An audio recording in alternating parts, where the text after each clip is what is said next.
তো hi everyone, কেমন আছো তোমরা সবাই? আজকে তোমাদের সাথে একটা খুবই উপকারী হেয়ারের জন্য হোম রেমেডি শেয়ার করতে চলেছি। তো ফার্স্টে 1 কাপের মতন, বড় কাপ 1 কাপ জল নিয়ে নিয়েছি। তো একটু হালকা বয়েল হয়ে যাওয়ার পর তো তারপর দিয়ে দিলাম রোজমেরি পাল্প। তো যে যার আন্দাজ মতো দিতে পারো, তো আমি 4 চামচের মতন দিয়েছিলাম। একটু টাইম নিয়ে নাড়াচাড়া করার পর তারপর দিয়ে দেবো কারি পাতা, বেশ অনেকটাই দিতে হবে। তারপরে এটাও একটু নাড়াচাড়া করে নেওয়ার পর তারপরে এখানে দিয়ে দিব 4-5টার মতন জবা ফুলের পাপড়ি। এটা দিয়েও একটু নাড়াচাড়া করে নেব।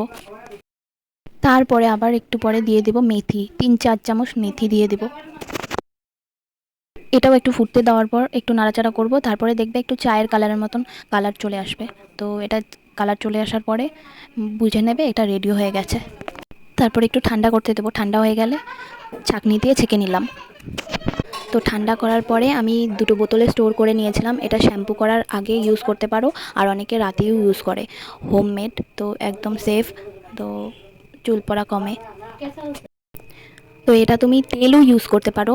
তো সেম জিনিস ব্যবহার করবে, সাথে নারকেল তেল আর পেঁয়াজ দিলে এটা তেলও হয়ে যাবে। তো আমি তেলও তৈরি করে নিয়েছিলাম, বাচ্চাকেও ইউজ করাই। তো একদম হোমমেড। তো কেমন লাগলো জানিও সবাই। বাই।